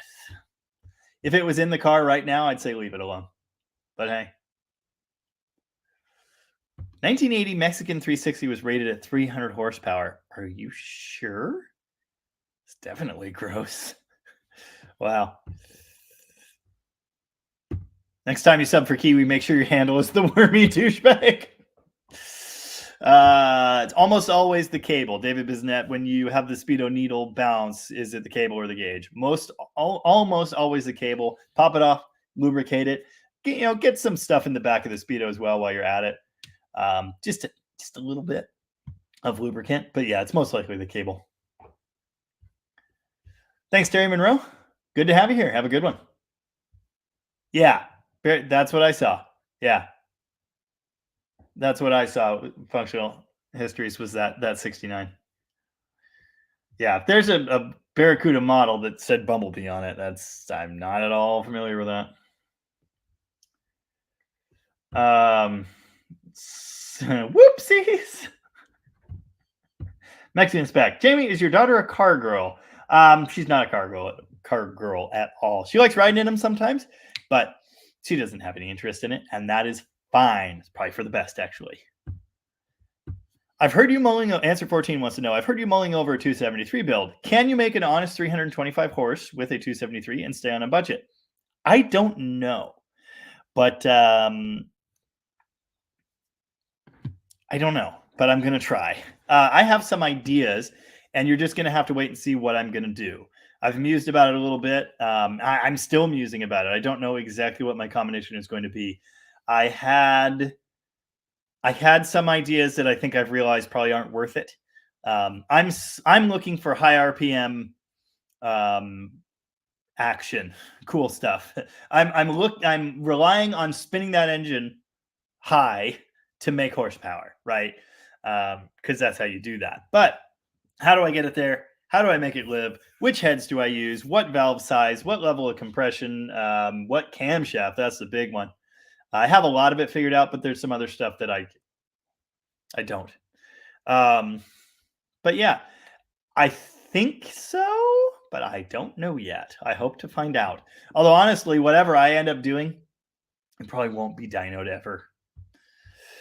I'm just kind of not about the numbers, honestly. Mopar 67. Good evening, Jamie. You ever check out Pole Barn Garage? No, multiple people have recommended that I do. His content is funny as hell, but he's anti-Mopar. Well, forget that. Yeah, no, I think I was wrong. And if I said Mexican Charger, I probably meant Brazilian Charger. That's the one that's based on the 69 Dart-ish that I just showed. It's a Dart with a weird roof. But yeah, it's Brazilian Charger.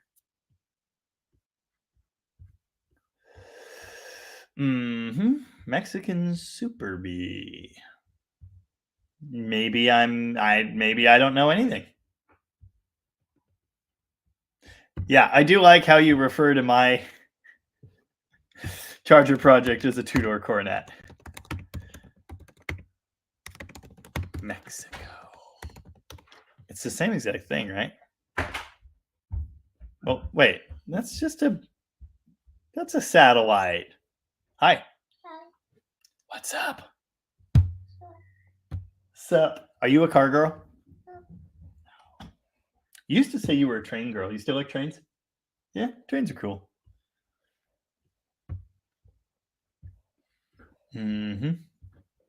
What?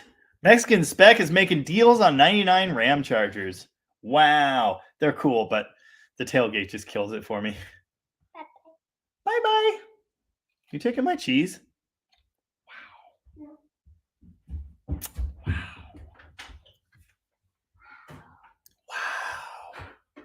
Nice. Oh, did I mention my neck hurts? Anyway. Yeah, sorry. Wasn't in Mexico. Those were Brazilian. Any future early A-body projects going on? Yeah, maybe. I don't know. What are we doing for an engine again? We'll talk about that when it gets here. Eric Holsinger says, my favorite Dodge is a 71 Challenger. That's a damn good one, but it's still 68 Charger for me. Nice. Apparently, Don Knotts, multiple people said Don Knotts did ads for the dude. I don't know.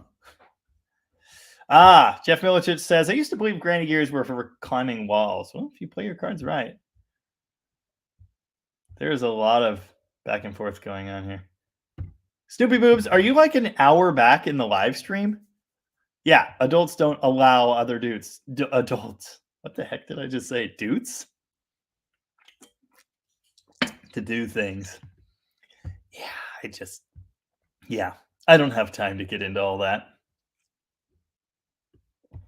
Granny gear was perfect for driving beside the combine to receive the grain. Just let the clutch out and steer. Nice. Yeah, I agree. Swept lines aren't rare, just unusual. I see them all the time.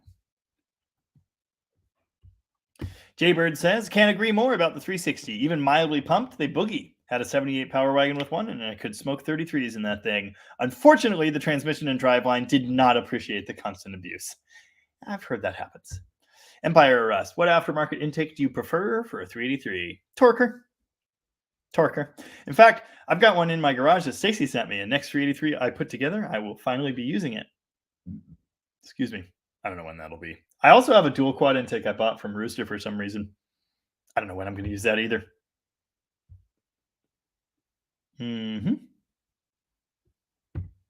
That's good to note. I mean, on a lot of cars, the speedo cable ends up very close to the exhaust, especially with custom dual exhaust. My brother has cooked at least one or two that way. But on Slant 6 cars, Eric Rude says the speedo cable runs close to the exhaust crossover, which bakes the cable grease, and soon you will have a jumpy speedo. Mexican Spec says the swept line short beds look odd to me with the inset stock wheels, or any wheels, actually. I kind of like them. Andrew Button, did the 273 have the small ports like the 318? Yes. 273 and 318 for like 1 year used the same, 2 years, two different heads, but they used the same top end. They were very, very, very similar.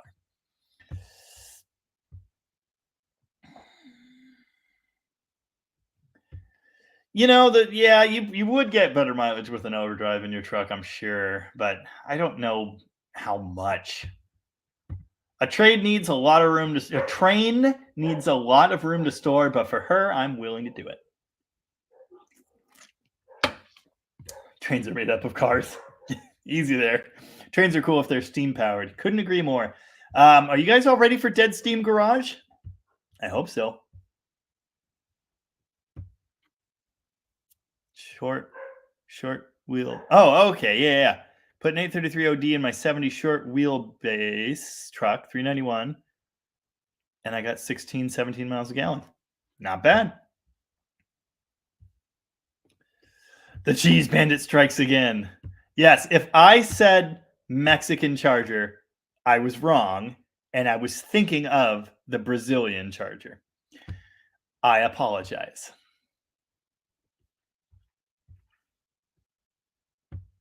McLovin Garage wants to know, have any engines ready to go on the engine run stand? I enjoy those first start tuning videos.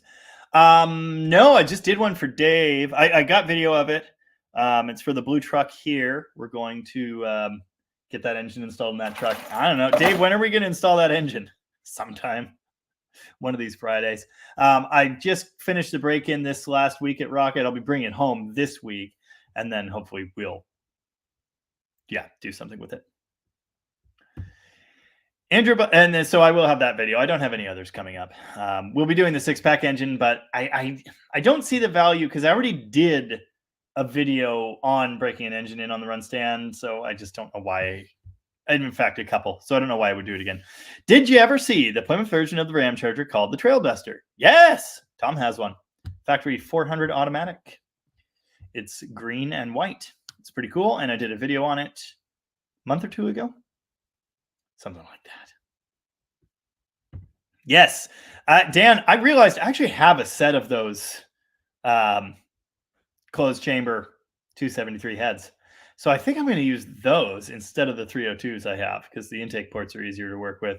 And I think I'm giving up on roller cam. I like the idea, but I think I'm just going to use a flat tappet. It's Fury. Fury just arrived. Nice. Oh, cool. Roadmaster wagon. 93. So you've got the LT1, right? Didn't that come in 93? Beside my Coronet, as an all-around kind of guy myself, I'm taking my 93 Roadmaster wagon on Power Tour. You know who else has one of those? Dax Shepard. Have you gone on Power Tour before? No. And that, like many other things, I am now scheming on how I could possibly do that. I don't know if I could, but I'm thinking about it. Ever heard of knurled pistons? Yes. Or Teflon buttons on the piston skirts? Heard of, never seen. Less friction and maybe higher revving. No idea. I think the 273 with its little pea shooter pistons, I think it will be willing to turn. It's more about supporting it on the top end.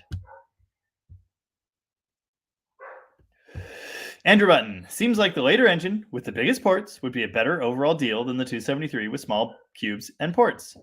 Yeah, you're right. It is a better overall deal. The 273 is a terrible engine to make horsepower with, and that's the point. J-heads on a 273. Does anybody even do that?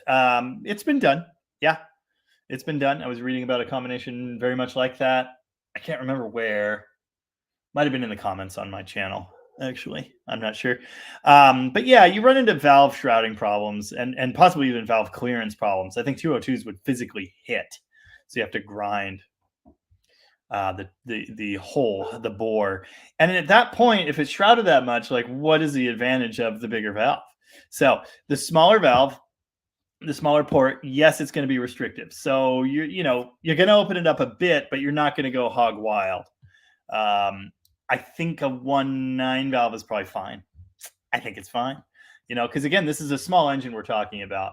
But I'm not totally sure. And again, that's like a big part of this, like learning. What can we do with this little engine? What will it do? Because I don't know. And I've heard people talk about different combinations, but I've never seen one.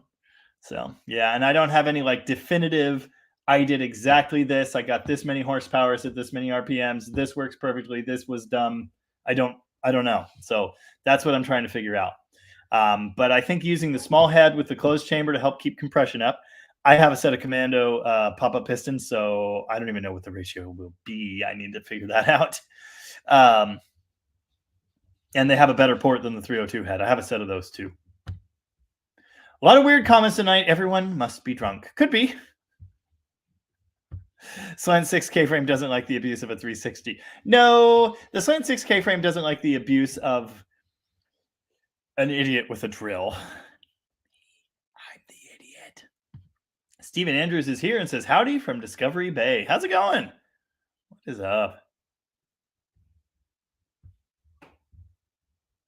Yeah, no, I totally agree. The bigger the modern trucks get, the more odd they look in two-door short bed variants. Two-door long bed is even weirder. I've seen many of those recently, especially the Dodge or the Ram. And I've said it many times. They look wrong. That truck is designed to be a crew cab, but for some reason they sell a single cab version. It just looks so messed up. The windows look so short. The cab looks so weird. Looks great as a crew cab, but not as a two-door.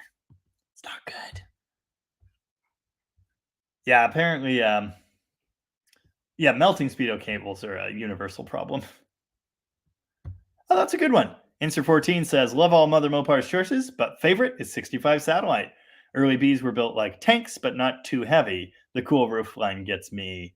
Yeah, I don't really like that one so much. I like the 66-7 one a little bit more. But I think those are cool. I'd like a 65 Cornet myself, or a 63 Plymouth hardtop, or even a 64 post. I like that squared off roof more than the bubbly one. It's not my look.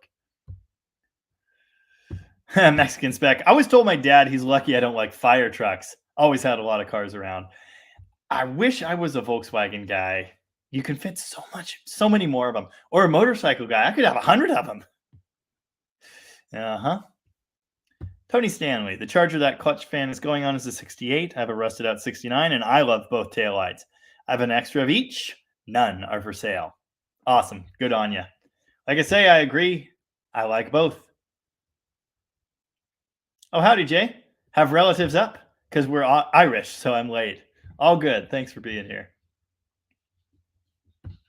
Empire Arrest. Is there an option for an overdrive transmission in place of the 727 I can put behind my 383 and fit in the stock configuration of my satellite? Okay, long answer. Yes, there is, but it's a mistake. For what you're going to spend on an overdrive transmission, you are not going to save enough on fuel for it to be worth it, probably ever, unless you drive this car on the highway constantly. And even then, like, it's not worth it. I mean, if you really want a highway cruise, change your rear gear, you know? I mean, my Charger gets about 16 miles a gallon. That's been pretty consistent with my B-bodies, 383 big block and a 3.2. That's about what I can expect is 16, which is not great, but not bad. Let's say an overdrive brought it up to 19. How many miles would I have to drive to pay for that transmission? And I've already done the math on this because I was considering it when I first saw the transmission I'm going to tell you about that does fit. I thought, that's genius. I could do that. That's worth it. It'll cruise amazing on the highway. You know what? It cruised okay on the highway with 430s and no overdrive. And it cruises really nicely with 3.2s and no overdrive. So don't need it. Just don't need it. The transmission that will fit, all you have to do is dent the floor and then use their parts. Silver Sport Transmissions sells and don't puke, a General Motors transmission. It's a 700R4 or 4L60E, actually, is what it is, and with a big block Mopar bell housing. And they give you all the parts to make it fit. They give you the controller for it because there's an electronically shifted transmission. And it works. I can't say it works that well, but it does work. Anywho, I wouldn't do it. Save the money, enjoy the car with the 3-speed. You can buy a lot of gas before you ever touch the difference that you will see with that overdrive. I briefly had an overdrive in my 66 Charger, and I will say it was so nice on the highway because you couldn't even hear the engine. Never got to calculate the economy, but it was awesome. But you know what? That transmission exploded immediately. It wasn't worth it at all. And it was a small block, so it's a different shooting match altogether.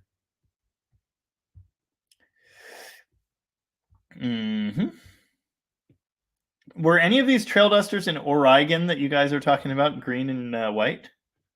Now, this one was in Eastern Washington. Oh, apparently Volkswagen engines often use the Teflon buttons. We're getting down toward the end, and I guess people are bailing already. So if you are taking off, thanks for being here. I really appreciate it. See you later, Functional Histories. He's got to go eat some chess and Snickers. Don't eat chess. I sold the Green Duster a long time ago. Train Museum up in Skykomish. Never been there. Might have to go there. Nice. Andrew Button says Chev 396 small bore engines with the 2.19 valve heads actually had scallops in the bore. No Mopars were ever made that way. The beer I'm drinking isn't green, but the can it's in has green on it. Well, that's good news. Let's go leprechaun stomping. Oh, gotcha. Well, when I say new, I mean 20 teens. Lifter geometry bad on rollers. It's bad on flat tappets. Apparently, Pole Barn Garage is anti-Roadrunner. He corrected himself, but I'm leaving it. Chess and Snickers. It's good stuff. Nice. I might have seen that actually. I really like the 66.7 Cornets. They're great cars. Really like them. Oh, Snoopy Boobs is 9 minutes behind. Well, that's not too bad. Oh, this is so much scrolling. A lot of chatting back and forth tonight. Yes, 700 R4s have their own set of issues. They don't belong in a Mopar. I agree, but here's the thing. Putting the big, stupid 46RH behind a big block with an adapter, it doesn't fit. You have to modify the floor. You have to do a bunch of dumb stuff, and it's like, it's dumb and it's stupid. And the GM transmission makes much more sense. And the issue those have can be solved with aftermarket parts for the most part. So it's not my go-to, but the question was, is there an overdrive transmission that fits? That is the answer. It does. My sister says, I think we went to that train museum when you were little, and you're probably right. Overdrive trans swaps only ever seem worth it when it's a manual you're talking about. You know, my brother has gotten in the 20s MPGs with an overdrive 4-speed in multiple cars. It can work, you know, and if ultimate mileage is what you want, okay, great. But yeah, overdrive automatic, and the overdrive 4-speed, like as an actual driving transmission, it sucks. Routing dual exhaust on my 77 Dodge truck. Yeah, they have this. They have gas tanks in the way. You know, all the good ones I've ever seen went on the one side and then jumped over. So, you know, do that. I don't know. That's what I would do. It's what we had done on the crew cab. It was nice. Sounded good. Yeah. Type in Charlie Varick, 1973. You'll get that Imperial versus plane scene. Fine. Varick.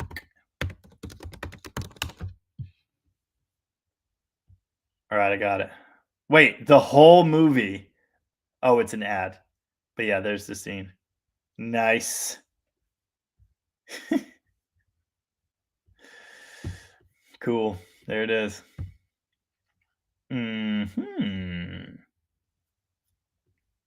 Hamburger grills. The Plymouth truck and 72 and 3 Dodge truck grills. They look like those louvered grills you cook hamburgers on in the oven. Nice. Yeah, that one's not my favorite. The one after that is 74-6. Really, really good one. 91 to 93 GMB buddy wagons either had the LO3 5-liter or LO5. 94, they got the LT1. Okay. I knew it was somewhere in there. So our friend and customer Sean had one of those Roadmaster wagons. His must have been a 93. I always get that wrong, whether it's 92 or 93, because all of his cars are 93 except he had a 92. It's very, very complicated. It's 92s or 3s. But anyway, the point is, so his must be a 93 because I know it was 1 year too old to have the LT1. It had TBI. And he told me that. The Charlie Varick Imperial is a 67 Crown 4-door in turbine bronze. Nice. 700 R4 is decent transmission. Manual, definitely best, though. Well, obviously. I don't know the OD ratio. I suck at gear ratios. Scott Smith says 4 a.m. comes quick. I need my beauty, Smith. Have a good night, Scott. Thanks for being here. Oh, Andrew Button says 0.69 in the R4, maybe. Okay, yeah. Apparently that's right. Yes. All right, DDG. Speed part stickers on the rear quarter glass / front fenders of a Ratty Mopar Revival, or keep the car bare and throw them on the toolbox. Depends on the car. If you're trying to build a period, race car or, street machine, then you need the stickers. I like plain, but on 2 cars I'm putting together that are kind of going to be deals like that, they're getting speed stickers. My 69 Charger already has them on the quarter windows, so I'm going to put more there. And the garbage can, I'm probably going to put them either on the quarter panels, maybe the fenders, or the sides of the big back window. There's a lot of real estate there. You could also drop $3,000 plus on a Gear Vendors OD. And the Gear Vendors is great. Obviously, I didn't even think about it because I would never do that. It's a lot of money. And that's all I can say. It's going to take you a long time to pay for that. Certain cars do not get stickers. My Demon The stickers are on the toolbox. So yeah. All the trucks 71 through 78 look good. After that, not good. I disagree. I like the other ones too. I like the 80s trucks. I've had a bunch of them. I think they're pretty cool. Charlie Varick movie also crashes a 71-ish Lincoln. The age of gratuitous car destruction. What a time to be alive.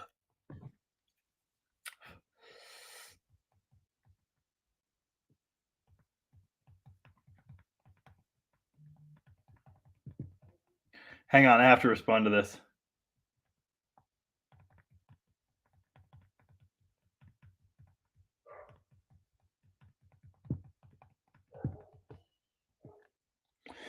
Okay, I guess it's time for a song. Oh, Snoopy Boobs is now only 4 minutes behind. 1.75x for the win. Can you put reality in 1.75x? Yeah, the magazines push the gear vendors. They sure do. Thanks, Glenn. You have a great week yourself, and we will see you in the comments and next Sunday. 80s Ford trucks are kind of boring. I agree. I was talking about Dodge. I like Dodge. They're kind of boring too, but in a good way. Car for the Speed sticker, 67 Charger. Tough one. I think my friend Michael is watching the live because he's commenting about taking my kid to see the steam trains while you can. I should do that. We've seen some trains. We've stopped and looked at some. Yeah.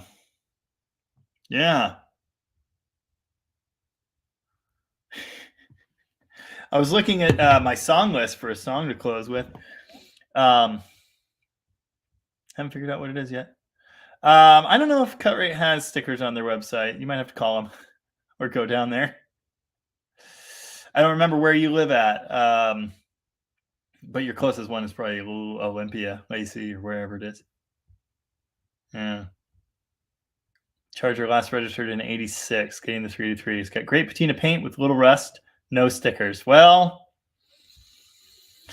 like I say, it kind of depends on the vibe you're going for. I would lean towards no stickers on that one myself, I think. Thanks, Paul Steinberg. Have a great week. We'll see you later. Good old external combustion engines. I like them. Freiburger threw a gear vendors into Super B. I don't know. Probably. Most of the cool steam trains are being converted to oil, which is lame. Watch the coal-powered while you can. They're going away. Yeah.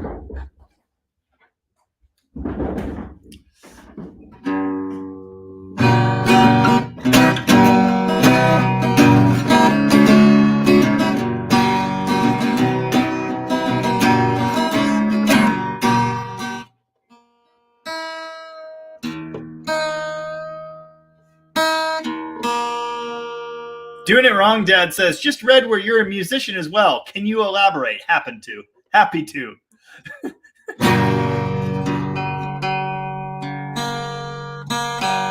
Oh, Robert Fish is in Portland. Yeah, buy something from him and make them mail you a sticker.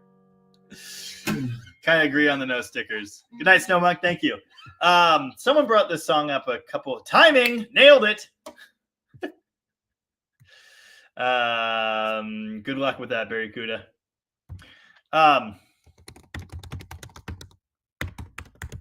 Someone brought this song up a couple weeks ago, and so I put it on my list, but I've never played it, and I can't do the pretty melody.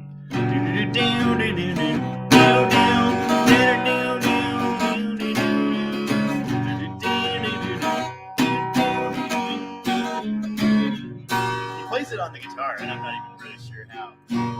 I've been thinking lately about the people that I meet, the car wash on the corner and the hole in the street. The way my ankles hurt with shoes on my feet, and I wonder if I'm gonna see tomorrow. Father, forgive us for what we must do.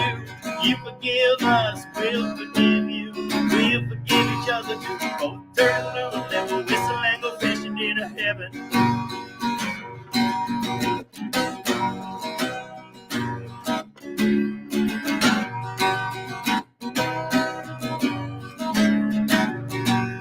I was in the army, but I never dug a trench. Used to bust my knuckles on the monkey wrench. I go to town and drink and give the girls was a pinch, but I don't think they ever even noticed me. Father, forgive us for what we must do. You forgive us, we'll forgive you. We'll forgive each other till we both turn loose. And we'll whistle and go fishing in heaven. Fish and... Wait, hold on. Where does it go? Fish and whistle and fish. Eat everything that they put on your dish. When we get through, we'll make a big wish that we never have to go somewhere else. Dang it, where does it go? We'll make a big wish that we never have to do this again. Oh, Father, forgive us for what we must do. You forgive us, we'll forgive you. We'll forgive each other till we both turn loose. And we'll whistle and go fishing in heaven. We'll whistle and go fishing in heaven.